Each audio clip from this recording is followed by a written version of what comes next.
உலக மக்கள் எல்லோருக்கும் வணக்கம். குரு ஜோதிடம் மூலியமாக நான் உங்கள் ஜி கோபால் பேசுகிறேன். இன்னைக்கு நாம பேசக்கூடிய தலைப்பு ஜூன் மாத பலன்கள். இந்த ஜூன் மாத பலன்களாகப்பட்டது சிம்ம ராசிக்காரர்களுக்கு எப்படி இருக்க போகிறது, இதை பத்தி தான் இந்த வீடியோல நம்ம தெளிவா பார்க்கிறோம்.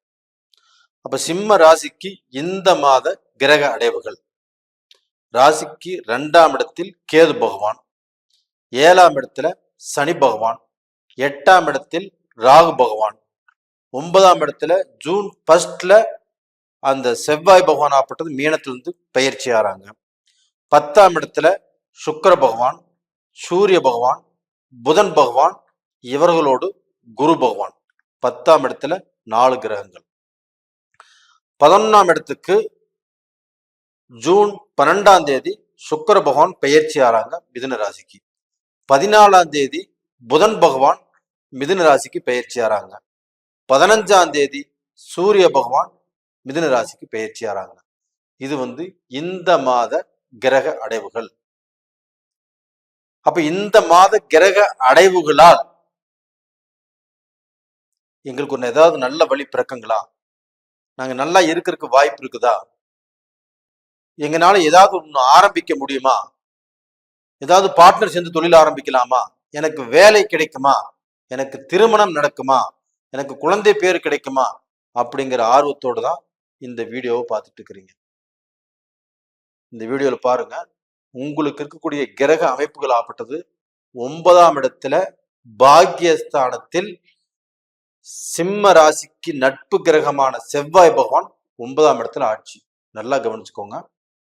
10ஆம் இடத்துல சுக்கிர பகவான் ஆட்சி. 11ஆம் இடத்துல ஜூன் 14ஆம் தேதி புதன் பகவான் போறாங்க. அங்க புதன் பகவானும் ஆட்சி.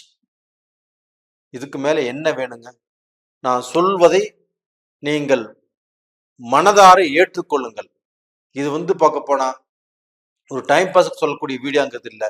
இந்த கிரகங்கள் ஆட்சி பெற்று இருப்பதால் 9, 10, 11 இந்த 3 இடத்திலையும் கிரகங்கள் ஆட்சி பெற்று இருப்பதால் சிம்ம ராசிக்காரர்களுடைய வாழ்க்கையில் இதற்கு முன்னால் கடந்த காலத்தில் நடந்த விஷயங்கள், அதாவது தொழில் சரியில்லை, குடும்பம் சரியில்லை, இல்லற வாழ்க்கையில பிரச்சனை, நான் எதிர்பார்த்தது நடக்கல, எனக்கு நிறைய துரோகத்தை நான் சந்திச்சுட்டேன், நான் எவ்வளவோ சமூக சேவை செஞ்சு அதுல நான் வீணா போயிட்டேன், யாருமே என்னை மதிக்கல, எதுலையுமே நம்பர் 1ஆக வர்றதான் என்னுடைய லட்சியம், அந்த 1ல இருந்து நான் தடுமாறிட்டு இருக்கிறேன், இப்படின்னு எவ்வளையோ கதைகள், கசப்பான அனுபவங்கள், உங்க வாழ்க்கையில நடந்த விஷயங்கள், இது எல்லாத்தையும் பேசிட்டு இருக்கிறீங்க. அது எல்லாத்தையுமே மறந்துருங்க. இப்போ இந்த பீரியட்ல இருந்து உங்களுக்கு நல்ல நேரம் வந்தாச்சு. அப்ப சிம்ம ராசியில பிறந்தவங்க ஃபர்ஸ்ட் பாத்தீங்கன்னா 9ஆம் இடத்துல செவ்வாய்.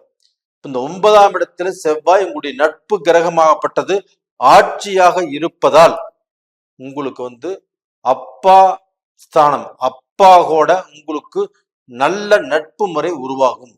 அப்பா கூட சங்கடம், சலிப்பு ஏதாவது இருந்திருந்தாலுமே அது மாறி நல்ல உறவு முறைகள் ஏற்படும்.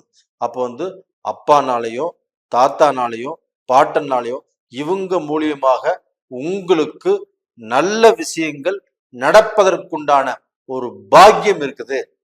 அது போக உங்களுடைய தாய் தந்தையருக்கு நீங்க மகனாக பிறந்து மகளாக பிறந்து உங்களால எவ்வளவோ வருத்தம், கஷ்டம், பிரச்சனை, வேதனையை அவங்க அனுபவிச்சிருப்பாங்க. அவங்களுக்கு அந்த கஷ்டம் இல்லாத வாழ்க்கையை, அந்த சந்தோஷத்தை அந்த பெற்றவர்களுக்கு நீங்கள் கொடுக்கக்கூடிய நேர காலம் வந்தாச்சு. அதே சமயத்துல ஒரு மகனாகப்பட்டது தன்னுடைய தாய் தந்தையருக்கு செய்யக்கூடிய பணி, அதே சமயத்துல அவங்களுக்கு செய்யக்கூடிய உதவிகள், அவங்களுக்கு செய்யக்கூடிய ஆற்றல், அது எல்லாமே செய்யக்கூடிய நேரம் இப்ப வந்தாச்சு. அப்ப டோட்டலா பாத்தீங்கன்னா உங்களுடைய தாய் தந்தையரை, ஆணாக இருக்கட்டும் பெண்ணாக இருக்கட்டும், அவர்கள் நல்ல முறையில் பார்க்கக்கூடிய நேரம் வந்தாச்சு. அது போக உங்களுடைய மூத்த சகோதரர் வழியில உங்களுக்கு நல்லது நடக்கும்.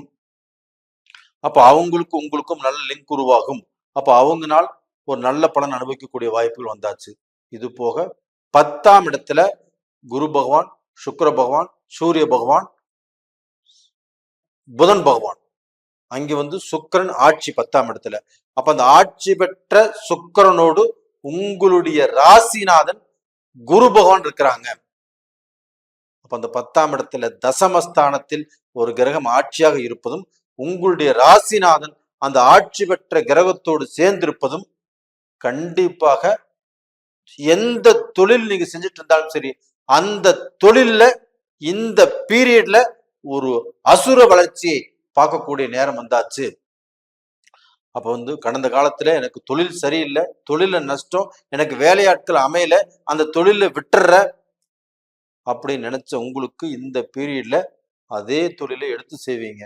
அதே தொழில வேலையாட்களுக்கு ஒரு நல்ல உங்க மேல ஒரு நல்ல திருப்தி வரும், நல்ல வேலையாட்கள் அமைவாங்க. நீங்க வந்து பல நாட்களாக ஒரு பிசினஸ் செய்யணும் அப்படின்னு காத்துட்டு இருந்த உங்களுக்கு இந்த பீரியட்ல அந்த பிசினஸ் செய்யக்கூடிய வாய்ப்புகள் வந்துடும், வாய்ப்புகள் கிடைக்கும். ஒரு 3ஆம் சப்போர்ட்னால உங்களுக்கு அந்த வளர்ச்சிகள் உருவாகும். அப்ப இந்த பீரியட்ல நீங்க எந்த தொழிலை ஆரம்பிக்கிறீங்களோ, எந்த தொழிலை செஞ்சுட்டு இருக்கிறீங்களோ, அதன் மூலியமாக ஒரு மிகப்பெரிய ஒரு முக்கியமான ஒரு நல்ல வளர்ச்சிங்கிறது உருவாகும். அப்ப இந்த கிரகங்களாகப்பட்டது இதே 11ஆம் இடத்துக்கு டிரான்ஸ்பர் ஆகி போறாங்க. அந்த 11ஆம் இடத்துல 11ஆம் இடம் என்பது மிதுன ராசி, உங்களுக்கு 11ஆம் இடம். உங்க ராசிக்கு 2ஆம் இடம் என்பது கன்னி ராசி. அந்த 2ஆம் இடத்துக்கும் 11ஆம் இடத்துக்கும் ஆட்சியான புதன் பகவான் 14ஆம் தேதி பெயர்ச்சியாகி மிதுனத்துக்கு வர்றாங்க. சபாஸ். இது வந்து பார்க்க போனா 11ஆம் இடம் லாபஸ்தானம். அந்த லாபஸ்தானத்துக்கு 15ஆம் தேதி உங்களுடைய ராசிநாதன் பெயர்ச்சியாகி அந்த புதனோடு இணைந்து புதாதித்ய யோகம் அப்படிங்கிற யோகத்தை உருவாக்கி கொடுக்கிறாரு. அப்போ உங்களுக்கு என்ன வேணும் சிம்ம ராசிக்காரர்களே? உங்களுக்கு என்ன வேணும்? உங்களுக்கு கேட்டதை கொடுக்கக்கூடிய காலகட்டங்கள், நீங்கள் தொட்டதெல்லாமே பொன்னாகக்கூடிய காலகட்டங்கள். இதற்கு முன்னாண்ட இருந்த எதிர்ப்பு, எதிரி, வம்பு, வழக்கு எதுவாக இருந்தாலும் எல்லாமே சுக்குநூறாக உடைந்து உங்களுக்கு வந்து பார்க்க போன நல்ல வழிகாட்டும். நீங்க போகக்கூடிய பாதை கிளியரா இருக்கும். நீங்க எதை செய்தாலும் சக்சஸ் அப்படிங்கிற விஷயத்தை தான் உங்களுக்கு வந்து பார்க்க போன கிடைக்குமோ இல்லையோ, உங்களுக்கு தோல்வி அப்படிங்கிறது கண்டிப்பாக கிடைக்காது. அப்ப உங்களுடைய வாழ்க்கையில நீங்கள் உங்களுடைய தரம் உயரப்போகிறது, உங்களுடைய அந்தஸ்து உயரப்போகிறது. உங்களுடைய வாழ்க்கையில இவரா இப்படி இருக்கிறாரு அப்படின்னு நினைக்கக்கூடிய அளவுக்கு உங்களுடைய சர்க்கிள், உங்களை சுத்தி இருக்கிறவங்க உங்களை பார்த்து வியந்து போகக்கூடிய அளவுக்கு ஒரு நல்ல பலன் கிடைக்கக்கூடிய காலகட்டத்தில் தான் நீங்க இருக்கிறீங்க. மறந்துடாதீங்க, இந்த காலகட்டத்தை பயன்படுத்திக்கோங்க அப்படிங்கிற நான். இது போக அந்த குரு பகவானும் உங்களுடைய ராசிக்கு 2ஆம் இடத்தை பார்க்கறாங்க, குடும்பஸ்தானத்தை பார்க்கறாங்க. அந்த குடும்பஸ்தானாதிபதியும் உங்களுக்கு ஆட்சியா இருக்கிறாங்க லக்னத்துக்கு 11ஆம் இடத்துல. இது எப்படிப்பட்ட பலன் தெரியுங்களா? அப்ப இந்த பலனால் உங்களுக்கு பிரிந்த குடும்பங்கள், உங்க குடும்பத்துல சண்டை, சச்சரவு, குழப்பங்கள் எது இருந்திருந்தாலும், வாழ்க்கையை பிரிஞ்சிருந்தாலும் எல்லாமே சேர்ந்து சந்தோஷமாக மன நிறைவாக வாழக்கூடிய காலகட்டம். அப்ப இந்த சமயத்துல உங்களுக்கு வந்து திருமண வாய்ப்புகள் உருவாகும். அது போக குழந்தை பேருங்கிறது கண்டிப்பாக உருவாகக்கூடிய வாய்ப்புகள் இருக்குது. இது போக கண்டிப்பாக திருமணங்கள் நடக்கும். அப்போ சிம்ம ராசிக்காரங்களுடைய வாழ்க்கையில அவங்களுடைய குடும்பத்திலையும் மேலதாளங்கள், விசேஷங்கள் கண்டிப்பாக உங்க குடும்பத்திலையும் ஒரு சுபகாரியங்கள் நடக்கும், விசேஷ காலகட்டங்கள் நடக்கும் அப்படிங்கிறத மனசுல வச்சுக்கோங்க. அப்ப டோட்டலா பாத்தீங்கன்னா இந்த குடும்ப தலைவிகள் அவங்க வந்து பார்க்க போனா இந்த பீரியட்ல நல்ல முடிவு எடுப்பீங்க. நீங்க எடுக்கக்கூடிய முடிவுக்கும் உங்களுடைய கணவர் கட்டுப்படுவாரு. உங்களுக்கும் விலை உயர்ந்த பொருட்களை நீங்க வாங்குவீங்க. எலக்ட்ரானிக்ஸ் திங்ஸ் வாங்கக்கூடிய அளவுக்கு வாய்ப்புகள் உருவாகும்.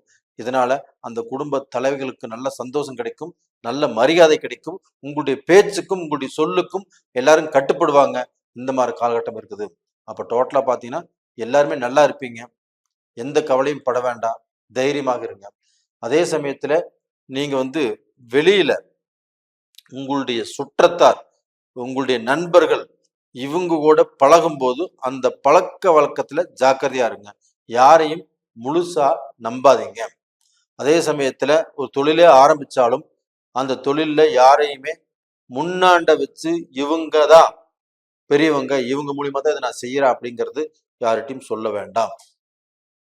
ரெண்டாவது பார்த்தீங்கன்னா, நீங்க நினைச்சதை செய்யலாம், நினைச்ச வழியில போகலாம். கண்டிப்பா எல்லாமே உங்களுக்கு சக்சஸாக அமையும். நேயர்களே, உங்களுக்கு சந்திராஷ்டம நாட்கள் அப்படின்னா 2 டைம் வருது இந்த மாசத்துல. ஜூன் மாசம் 1ஆம் தேதியிலிருந்து 3ஆம் தேதி வரைக்கும்.